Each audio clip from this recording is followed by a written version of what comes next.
Thank you, ma'am, for joining us. Thank you for being with us.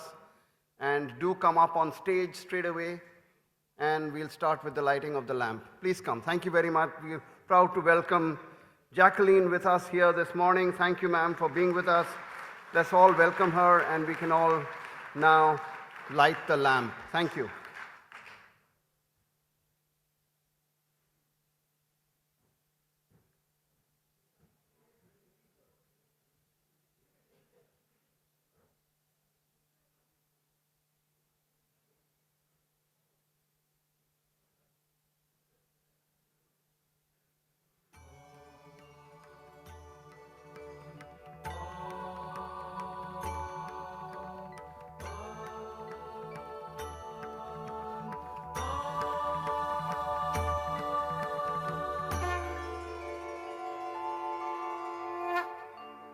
वक्रतुण्ड महाकाय सूर्यकोटि समप्रभ निर्विघ्नं कुरु मे देव सर्वकार्येषु सर्वदा। गणपतये नमो नमः, श्रीसिद्धिविनायक नमो नमः, अष्टविनायक नमो नमः, गणपति बाप्पा मोरया। गणपतये नमो नमः, श्रीसिद्धिविनायक नमो नमः, अष्टविनायक नमो नमः, गणपति बाप्पा मोरया। ॐ गणपतये नमो नमः, श्रीसिद्धिविनायक नमो नमः, अष्टविनायक नमो नमः, गणपति बाप्पा मोरया। ॐ गणपतये नमो नमः, श्रीसिद्धिविनायक नमो नमः, अष्टविनायक नमो नमः, Ganpati Bappa. Okay, thank you very much. Could we come back to the dais, please? Thank you very much. May I now call upon Mr. Pankaj Patel, President FICCI and Chairman and Managing Director, Cadila Healthcare, to deliver the welcome address. Thank you, Mr. Patel, for this. Thank you. Please.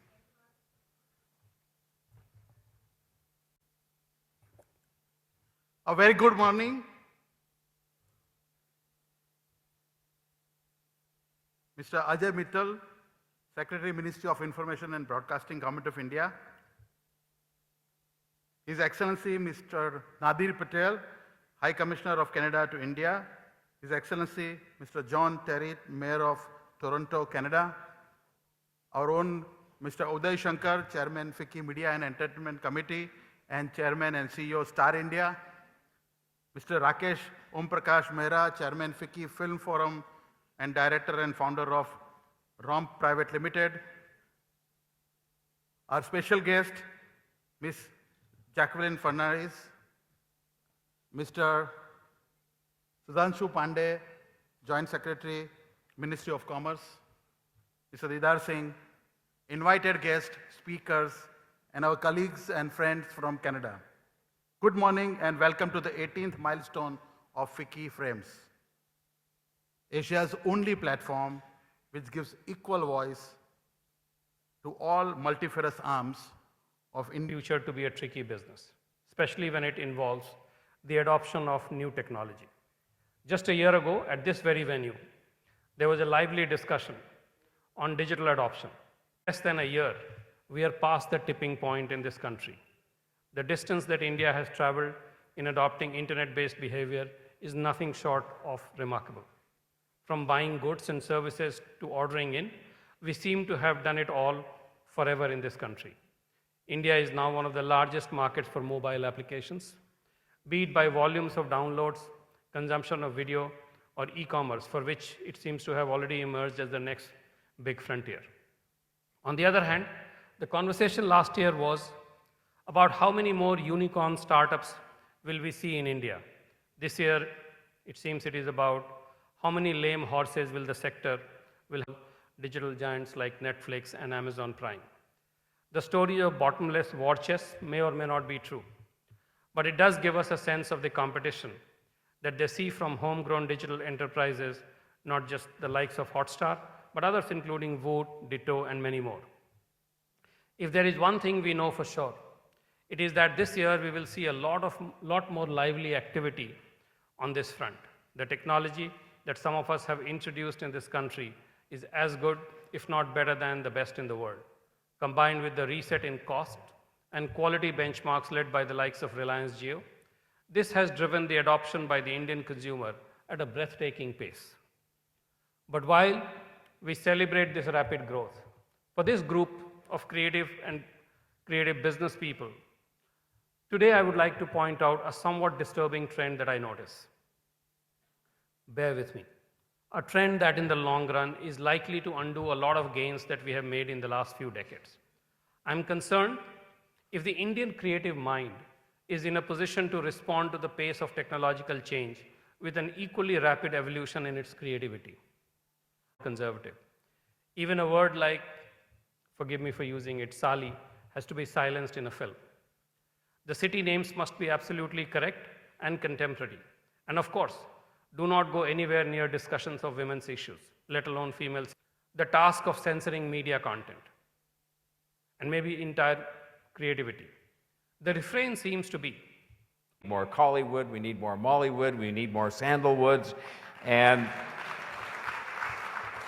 we want them all in what is the most diverse city in the world. You may have seen recently when the Mayor of London, and it was a wonderful thing for the world that he was elected, Mayor Khan, in the City of London by the people there, and he declared himself to be the mayor of the most diverse city in the world, and the BBC, as only they could, went off to check that out, and they came back and had said, no, he was sadly mistaken, that the most diverse city in the world was Toronto.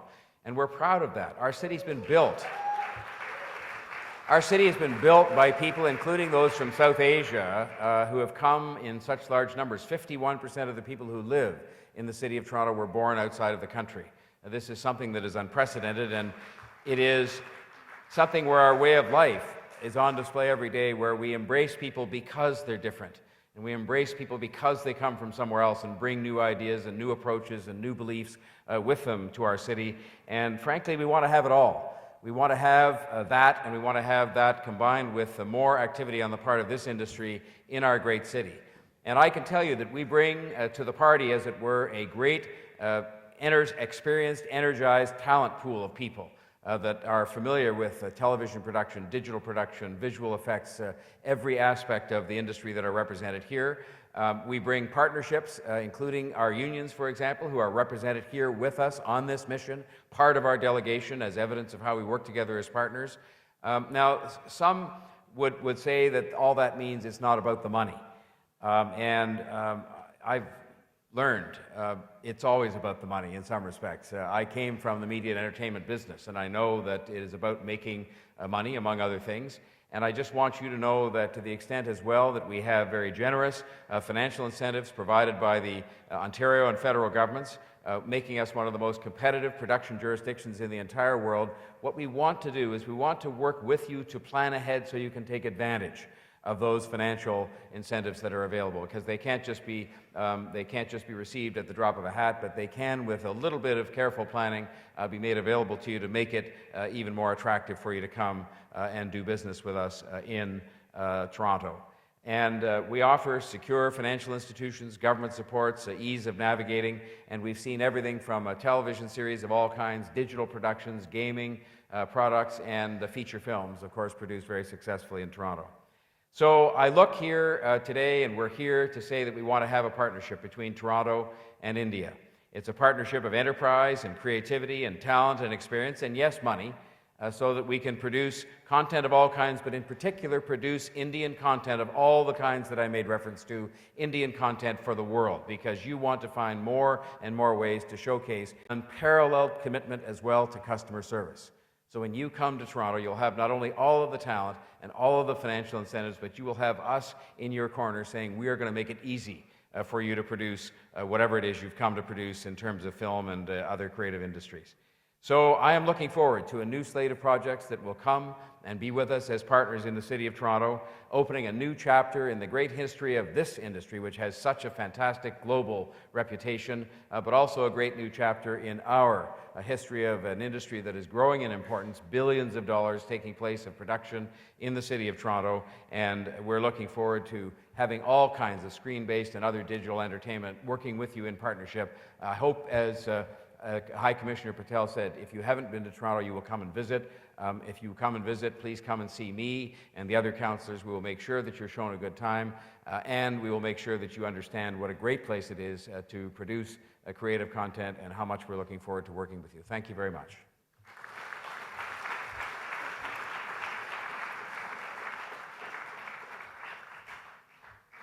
Thank you, Mayor Tory, and thank us today. And I'm sure that all of you will do business and actual collaboration with us as this happens.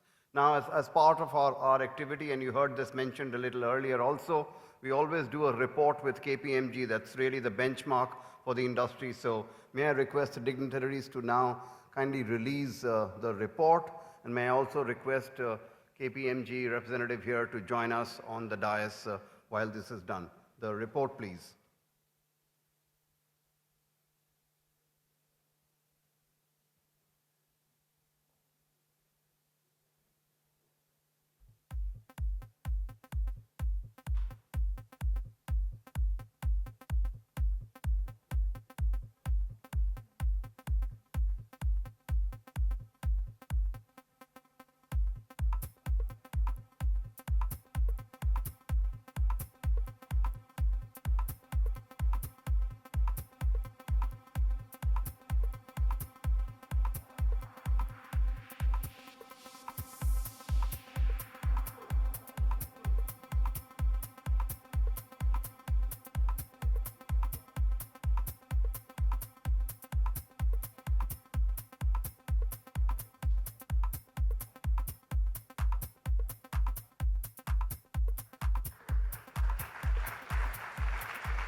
Thank you very much, and we have a wonderful Jacqueline who has to now get on to the next inauguration that you're doing. You're welcome to leave, madam. Well, we carry on. May I now request Sudhanshu Ji to kindly give us a perspective from the Ministry of Commerce. We are honored to have him with us, and may I just announce that next year he's going to really be supporting us for even expanding FICCI frames to the next level. He'll tell you about it. Please, sir. Respected Secretary, Ministry of Information Broadcasting, Excellencies on the dais, President of FICCI, and all other dignitaries on the dais. I think I would be very brief and focusing on what is my job, which is what is the commercial and economic dimension of the films and where do we stand. And also a little bit about what is the global regime today around this sector. That is what is extremely important for people to understand. The World Trade Organization, how does it happen? It happens on non-binding basis through commercial and revenue sharing model. Now, what India has been pushing very aggressively, that when the world looks at Indian market for a variety of things, then the Indian industry should also get access to their market when it comes to audiovisual services, where we have the proven track record, we have created tremendous soft power around the world, we have a history and culture, and in terms of the global share, we are quite small. Our total film industry's global revenues are less than about 7% of our total revenues.